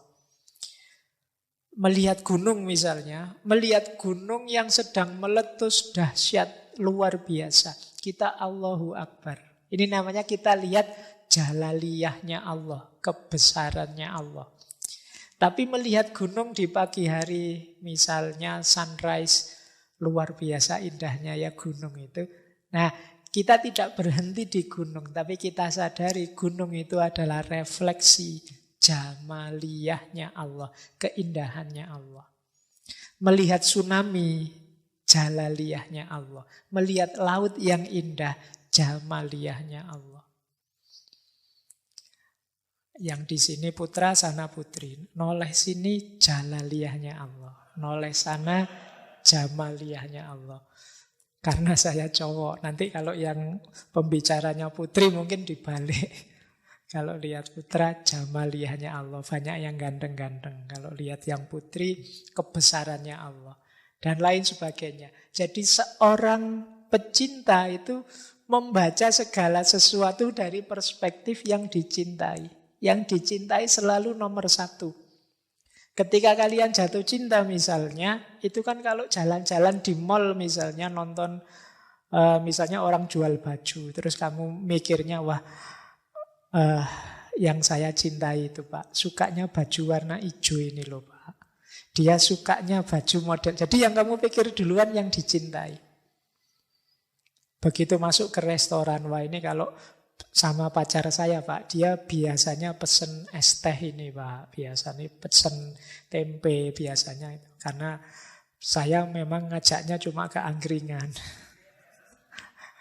Adanya ya menunya cuma itu-itu. Tapi kan yang terkenang itu memang keinginan yang berhubungan dengan yang kamu cintai, bukan keinginanmu sendiri. Ini namanya menomorsatukan yang dicintai. Oke, jadi ini karakternya orang yang mencintai. Di antara syarat cinta pada Allah adalah tiadanya irodah di dalam jiwa dan tidak terrepotkan oleh dunia, akhirat atau makhluk yang lain. Satu-satunya orientasi hanya Allah saja. Bahkan para sufi itu misalnya dulu ketika kita mengkaji Robi'ah al-Adawiyah, bahkan surga dan neraka pun tidak lagi menggoda mereka. Satu-satunya target hanya Allah saja. Kan Robi'ah al-Adawiyah itu kan ada syairnya bahwa ya Allah, Engkau ciptakan neraka, berikan itu pada orang-orang yang memusuhimu. Engkau ciptakan surga, berikan itu pada orang-orang yang mematuhimu. Kalau aku Tidak usah engkau beri apa-apa, tidak apa-apa. Asal engkau izinkan aku dekat selalu denganmu. Itu Rabi'ah al-Adawiyah. Jadi bukan neraka, bukan surga tujuanku, tapi engkau ya Allah. Itu kan hidup ini sepenuhnya lillahi ta'ala. Hanya untuk Allah saja. Nah ini gaya seorang pecinta. Yang dinomorsatukan yang dia cintai saja. Nah, diilustrasikan oleh Syekh Abdul Qadir Jailani di salah satu bagian kitab Fathur Rabbani itu beliau mengutip kisahnya Laila Majnun. Jadi kalimat lengkapnya begini, wahai orang yang mencintai Allah, cintamu tidak sempurna sampai engkau bersungguh-sungguh menjadikannya sebagai kewajiban. Segala yang engkau lakukan adalah sepenuh perhatian. Jadi sepenuhnya untuk Allah saja. Bahkan kayak kewajiban. Mungkin teman-teman tanya, Pak, dalilnya mana, Pak? Wajib mencintai Allah. Itu misalnya kalian tanya begitu. Kata Syekh Abdul Qadir Jailani, pokoknya ayo kita jadikan mencintai Allah itu sebagai kewajiban. Biar ada dorongan. Meskipun cinta itu, kewajiban itu levelnya di bawah cinta. Tapi menuju ke sana, ayo kita agak menekan diri kita untuk sampai ke sana. Jadikan dirimu seperti orang yang gila kepada Laila. Nah ini analoginya kayak yang kita kaji dulu, cerita Laila Majnun. Qais Ibnu Mulawah yang dia kekasihnya Laila. Ini kan banyak orang menganggapnya gila.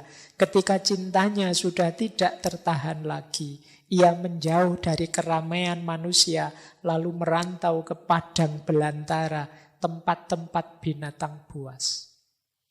Banyak orang bertanya, Qais itu jatuh cintanya pada Laila, kok malah keleleran, apa bahasa Jawa nih, mengembara kemana-mana, ke padang-padang pasir, ke hutan belantara. Mbok yo muter saja di desanya Laila. Ini sebenarnya analogi, saya sering bilang ini kisah ini analogi cinta ilahiyah, cinta kepada Tuhan. Jadi kalau kita cinta pada Allah, ada satu hal yang harus kita jalankan, namanya uzlah. Menyendiri untuk bersama Allah. Makanya Qais itu ke padang-padang pasir, ke hutan-hutan, dalam rangka berdua saja dengan yang dicintai. Ini sebenarnya simbolisme dari uzlah. Ia menjauh dari keramaian manusia, mengasingkan diri, menjauh dari pujian atau celaan manusia. Padahal pembicaraan manusia tentang Qais itu selalu berisi olok-olokan saja. Dia ini selalu diketawain orang, dianggap orang gila. Tapi kata Syekh Abdul Qadir Jailani, ia rela dan mereka benci. Dia ridho, tapi banyak orang yang membenci dia dengan cintanya. Nah, satu ketika ada yang bertanya kepada Qais ini, siapa kamu? Dia menjawab, Laila. Dari mana asalmu? Dari Laila. Kemana tujuanmu? Laila. Oh, ini menarik ya. Coba kalian ganti kata Laila itu dengan Allah. Oh, itu nanti klop dengan beberapa pandangan para filosof. Hakikat diri kita, kalau yang paling dalam itu kan wa nafakha fihi min ruhi, ada unsur ilahiyah. Maka aku yang sejati itu Laila. Yang ini ketika diucapkan oleh beberapa sufi secara vulgar, oleh orang yang tidak paham dianggap sesat. Dari mana asalmu Laila? Asal kita kan dari Allah, dan kamu mau kemana Laila? Kembali pada Allah. Inna lillahi wa inna ilaihi roji'un. Jadi Qais ini diajak ngobrol apapun tidak nyambung. Dia nyambung kalau diajak ngobrol semacam ini. Kata Syekh Abdul Qadir Jailani, dengan demikian telah nyata bahwa Qais ini buta selain pada Laila. Dia tuli dari pembicaraan selain suaranya Laila. Jadi kalau tidak ada hubungannya dengan Laila, dia enggan. Orang yang mencintai Allah juga begitu. Kalau tidak ada hubungannya dengan Allah, dia menghindar. Nah, ini syaratnya tadi ya. Terus, sifat pecinta yang lain adalah tidak mendua. Jadi, berarti tidak selingkuh. Allah paling tidak suka diselingkuhi, diduakan. Nah, ini bisa dipakai dalil ya. Kalau yang tidak mau selingkuh. Kayak sinetron kemarin lah, layang-layang. Ya. Nah, kalau ada yang tanya dalilnya apa, ada Al-Qur'annya. Karena Allah itu tidak menjadikan dua hal di satu hati. Kata Syekh Abdul Qadir Jailani, anak-anakku, muridku, kalau engkau cinta pada Allah, jangan kamu satukan dengan mencintai yang lain. Kenapa? Karena Allah tidak menjadikan seseorang mempunyai dua hati di satu dada. Jadi, kata Syekh, dunia dan akhirat sulit kalau digabung jadi satu. Kalau tujuannya dunia dengan kendaraan akhirat bisa. Itu kan yang di hati kita tetap akhiratnya, tetap Allahnya. Tinggalkan segala yang fana sehingga kita ketemu yang sejati, yang tidak fana. Di Fathur Rabbani bahkan ada ilustrasi. Nabi Adam ketika dulu di surga, dia salah orientasi cintanya. Dia begitu mencintai surga dengan taman-taman dan keindahannya yang membuat dia berjarak dari Allah. Bahkan pesannya Allah untuk jangan dekat-dekat di satu pohon pun dilanggar. Jadi kesenangan surga membuat dia, ini kalau di Fathur Rabbani, terpisah dari Allah. Dia memisah antara Allah dan surga. Akhirnya apa? Merasakan kepahitan, diusir dari surga, diuji memakan buah terlarang. Akhirnya terpisah dengan Ibu Hawa dalam waktu yang tidak pendek. Sekitar 3.000 tahun. Dia di Sarandib dan Ibu Hawa di Jeddah. Nah, ini ilustrasi. Nabi Yakub juga begitu. Begitu sayang dia sama putranya Yusuf. Akhirnya oleh Allah diuji dengan perpisahan yang cukup lama. Sampai saking sedihnya nangis sampai matanya buta. Jadi maka para pecinta jangan mendua. Bukan berarti saya nggak mencintai Hawa di Adam, atau berarti nggak mencintai Yusuf di Nabi Yakub. Enggak, cintailah, tapi jadikan itu jalan untuk menomorsatukan Allah. Di hati kita tetap harus Allah saja. Nah, ini sifat pecinta. Nah, sifat pecinta selanjutnya adalah takut dan mengharapkan. Nanti silahkan teman-teman dibaca sendiri ya. Yang penting saya jelaskan maksudnya. Orang yang mencintai itu takut kehilangan yang dicintai dan mengharapkan ridhonya yang dia cintai. Itu pasti. Kalau tidak ada ini, kemungkinan belum cinta. Kamu takut nggak ditinggal dia? Enggak Pak, kalau ditinggal ya nyari lagi gitu aja kok repot. Itu pasti belum cinta.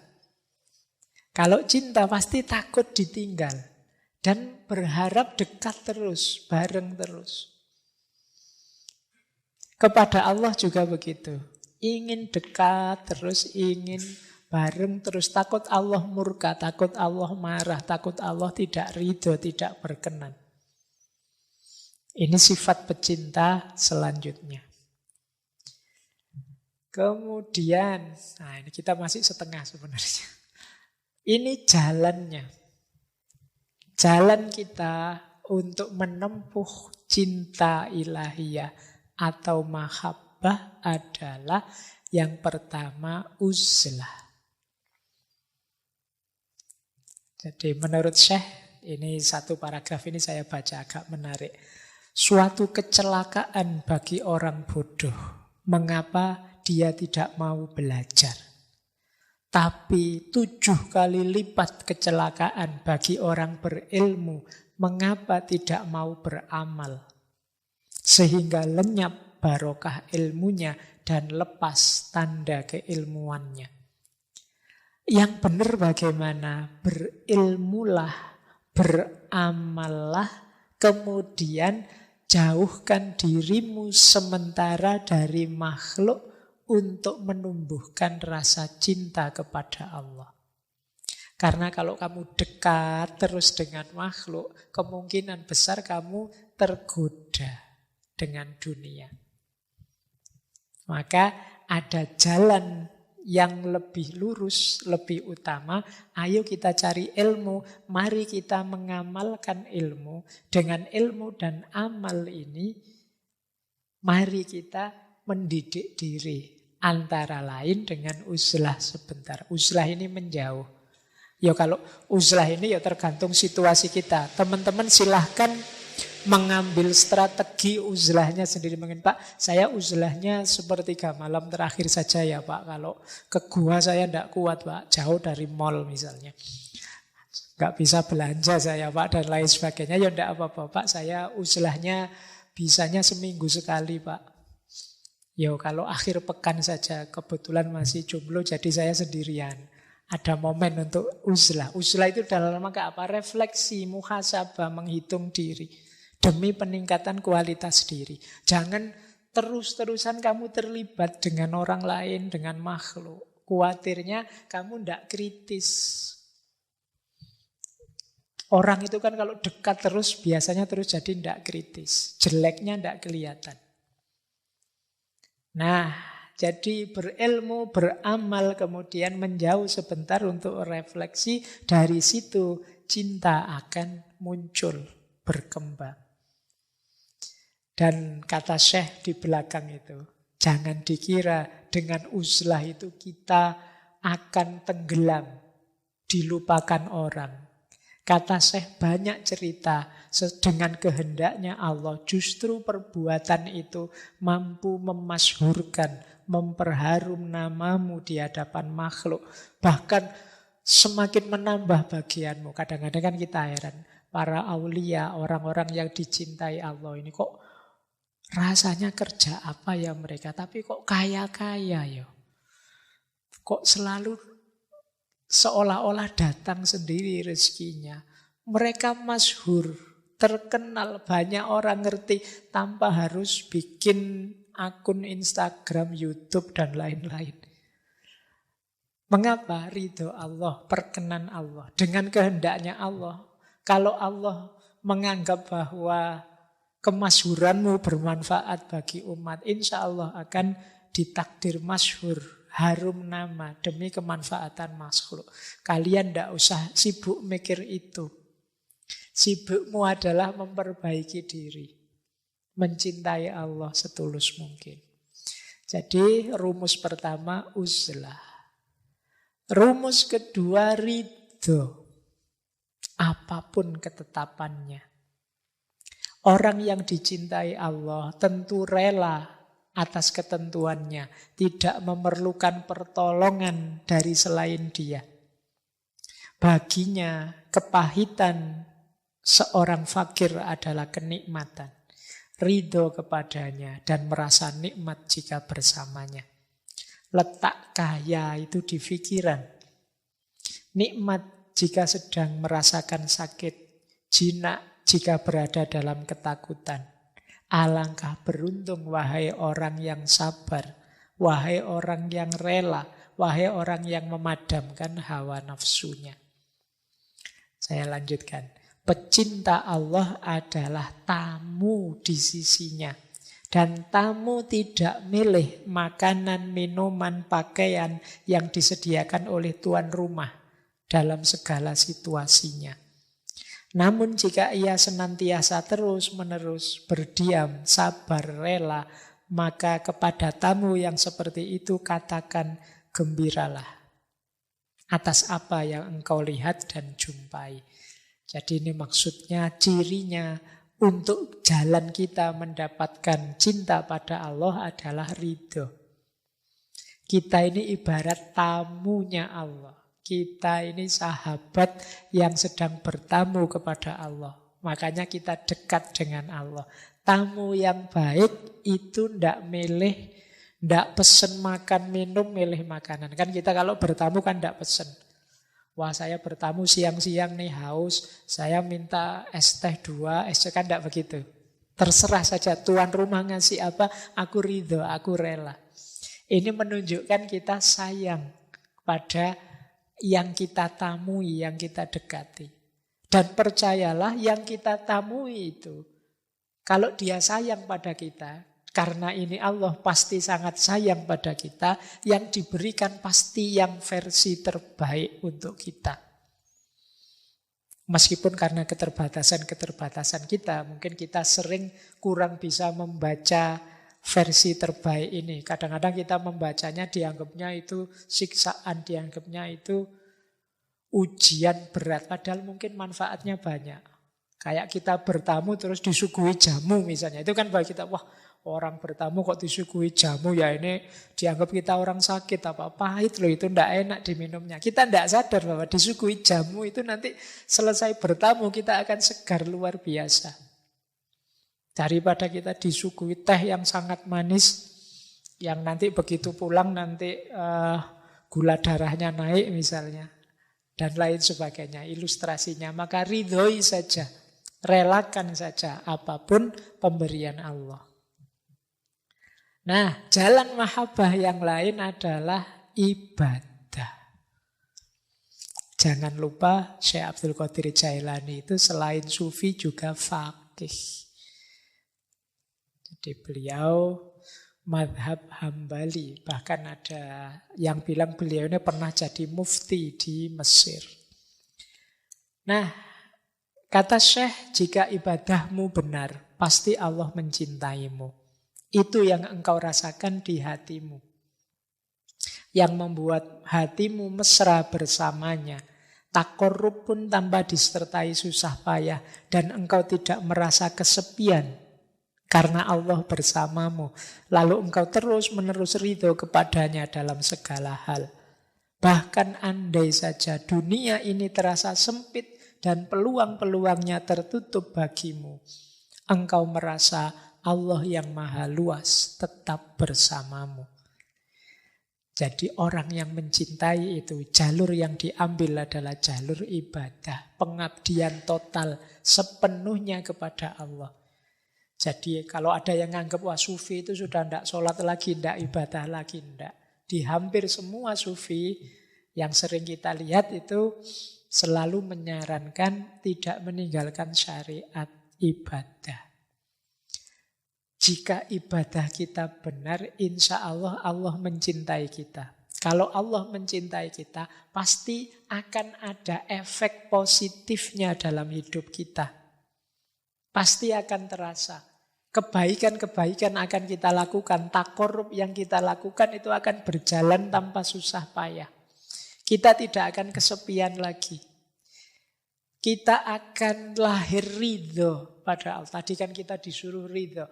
Kalau kita aktif dan semangat beribadah, di antara keistimewaan yang dianugerahkan Allah adalah ridho. Dan juga kelapangan hidup. Nah, ini jalan ibadah. Saya lanjutkan. Nah, jalan lain mahabbah adalah bagaimana kita jadi rahmat bagi sesama.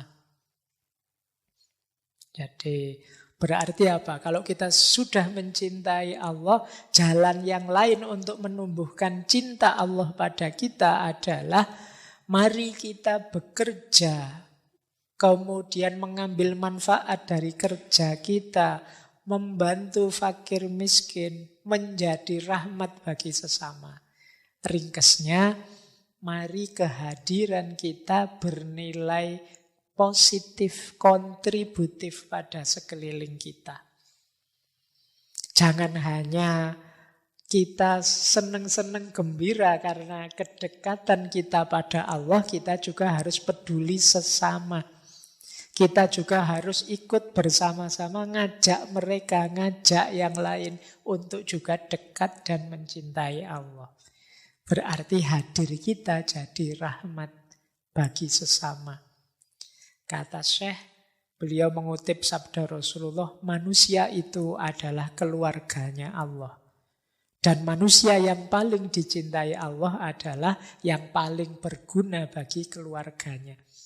Mari kita jadi orang yang paling berguna bagi keluarga kita. Siapa keluarga kita? Manusia. Semuanya saja. Ini jalan cinta. Jadi jalan untuk menumbuhkan cintanya Allah pada kita dan cinta kita kepada Allah. Nah, jalan yang lain adalah melakukan segalanya demi dan untuk Allah. Jadi kalau ini sudah sejak awal tadi kita jelaskan, orang yang mencintai itu melakukan apapun niat awalnya karena Allah dan tujuan akhirnya untuk Allah. Mengapa aku melakukan ini? Karena aku tahu Allah ridho dengan yang aku lakukan ini dan tujuannya juga untuk Allah. Jadi dari Allah menuju Allah. Kemudian kita tambah satu lagi aspek hasilnya apa sih? Mahabbah itu menurut Syekh Abdul Qadir Jailani, buahnya mahabbah yang pertama, kalau ini efek ya, semacam dampaknya. Yang pertama adalah keselamatan. Di paragraf yang saya kutip itu, Syekh Abdul Qadir Jailani mengutip dua orang kekasihnya Allah. Yang pertama Nabi Ibrahim, yang kedua Nabi Musa. Nabi Ibrahim diselamatkan oleh Allah ketika Allah berfirman pada api, jadilah dingin dan menyelamatkan. Jadi orang yang mencintai Allah, dia akan selamat dari apinya dunia. Dari terbakar oleh hawa nafsu duniawi. Dia juga sebagaimana Nabi Musa yang diselamatkan dari tenggelam oleh lautan. Kata Syekh Abdul Qadir Jailani, seolah-olah Allah berfirman pada laut, wahai lautan dunia, jangan engkau tenggelamkan hambaku yang tercinta ini. Jadi di antara dampaknya, dampak itu ya teman-teman tidak usah terlalu fokus ke sini. Insya Allah nanti Allah turun sendiri menyelamatkan kita kalau kita mencintainya. Sebagaimana Ibrahim tidak menyangka ternyata api tidak bisa membakar dirinya. Sebagaimana Nabi Musa tidak tahu sebelumnya bahwa tongkat itu bisa membelah laut. Allah menyuruh memukulkan tongkat, ya dipukulkan saja. Ternyata lautnya terbelah. Itu Nabi Musa juga tidak diceritai oleh Allah sebelumnya. Jadi tidak terbayang. Nabi Ibrahim juga begitu. Tapi keimanan, keyakinan, dan kecintaan mereka pada Allah yang membuat mereka mantap. Dan akhirnya ada buah dari kecintaan itu, yaitu keselamatan. Nah, terakhir buahnya mahabbah apa? Ketika kita mencintai Allah, timbal baliknya tidak hanya Allah mencintai kita, tetapi sesama kita dan alam semesta pun akan mencintai kita. Kata Syekh Abdul Qadir Jailani, taubatlah padanya atas luka dosamu. Mendekatlah padanya dengan menjalankan kewajiban dan menjauhi larangannya. Tinggalkan dosa-dosa lahir dan batin. Berbuat baiklah yang nyata, karena itulah yang bisa mengantarmu ke pintunya, mendekat padanya, lalu dia mencintaimu, dan cinta itu membuatmu bisa cinta pada sesama. Rasa cinta padanya akan membuahkan cinta pada sesama makhluk. Dan pada gilirannya, bila Allah dan semua malaikatnya mencintaimu, semua makhluk pun mencintaimu. Jadi ketika kita mencintai Allah, Allah mencintai kita. Semua makhluknya pun pada gilirannya akan mencintai kita. Meskipun nanti di kalimat terakhir Syekh Abdul Qadir Jailani menyebut kecuali orang-orang yang kufur, yang ingkar, dan orang-orang yang munafik, yang palsu. Karena orang-orang ini ada pada gelombang yang berbeda. Mereka tidak ada di frekuensi kita, tidak selaras. Jadi energinya tidak selaras, tidak sama. Makanya dia sulit. Mungkin orang-orang yang palsu, yang munafik tadi justru benci melihat kita dalam cinta. Nah, terakhir, waktunya sudah jam 10 nanti. Ada satu bagian yang saya senang dari Syekh Abdul Qadir Jailani tentang cinta ini. Saya baca lengkap untuk menutup sesi kita malam hari ini. Ini peringatan pada anak-anak muda. Wahai anak-anak muda, kan yang malam hari ini yang hadir insya Allah muda semua, kecuali yang tidak. Yang tidak termasuk saya. Wahai anak-anak muda, waspadalah. Jangan sampai Allah melihat di hatimu ada selain dirinya. Nah, jangan sampai ada bibit-bibit cinta selain dirinya. Ya paling tidak malulah. Waspadalah, jangan sampai Allah melihat di dalam hatimu ada rasa takut kepada selain dirinya. Ada harapan kepada selain dia. Dan ada kecintaan kepada selain dia. Hendaklah engkau berusaha membersihkan kalbumu dari selain dirinya. Hendaklah engkau tidak memandang kemudorotan ataupun manfaat kecuali itu datang dari Allah belaka. Engkau selalu dalam rumahnya dan menjadi tamunya. Wahai anak muda, ingatlah bahwa segala sesuatu yang engkau lihat adalah wajah-wajah yang palsu. Dan yang engkau cintai adalah cinta yang semu. Yang bisa membuatmu mendapat hukuman kalau tidak hati-hati. Jadi ini cinta dunia. Cinta yang benar dan tidak akan mengalami perubahan adalah cinta kepada Allah. Dialah yang seharusnya engkau lihat dengan matamu. Itulah cinta orang-orang siddiq yang dipenuhi limpahan keruhanian. Mereka tidak mencintai hanya dengan keimanan, tetapi juga dengan keyakinan dan kesaksian. Hijab atau tirai mereka tersingkap sehingga mereka bisa melihat perkara-perkara yang tersembunyi. Engkau melihat apa yang tidak mungkin dapat mereka jelaskan. Jadi orang-orang yang mencintai Allah ini, mereka ini terbuka hijabnya. Dia tahu banyak rahasia. Sehingga mereka sendiri kadang mengalami karomah-karomah anugerah dari Allah. Kita melihat dari mereka kadang-kadang hal-hal yang tidak dapat dijelaskan. Semuanya anugerahnya Allah. Nah ini nanti bagian boleh diulang-ulang oleh teman-teman. Karena menurut saya ringkesan dari yang saya jelaskan kurang lebih 2 jam tadi ya bagian ini. Untuk cinta pada Allah. Nah, terakhir, paling akhir, mungkinkah engkau sebut cinta Allah, sedang cinta itu engkau sertai dengan dusta, kemunafikan, dan riya atas namanya.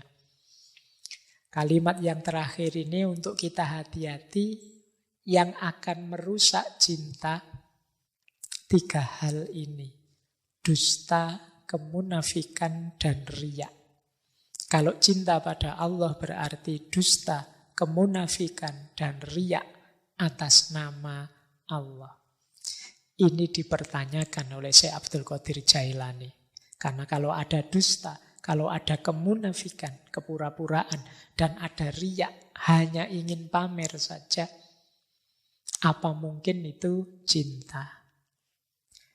Baik, saya kira itu ya teman-teman untuk pemanasan kajian offline kita. Insya Allah nanti kita lanjutkan di tokoh selanjutnya, wali Allah selanjutnya di minggu depan di tema yang sama. Saya akhiri sekian, kurang lebihnya mohon maaf. Wallahul muwafiq, wallahu a'lam bissawab. Wassalamualaikum warahmatullahi wabarakatuh. Terima kasih kami sampaikan kepada Pak Faiz yang sudah memberikan banyak ilmunya pada kita semua. Yang minimal story-nya teman-teman itu sudah penuh dengan petuah dari Syekh Abdul Qadir Jailani. Mari kita tutup ngaji malam hari ini dengan sama-sama membaca hamdalah. Alhamdulillahirabbil alamin. Terima kasih atas kehadiran dan kerawahannya semua. Saya akhiri, assalamualaikum warahmatullahi wabarakatuh.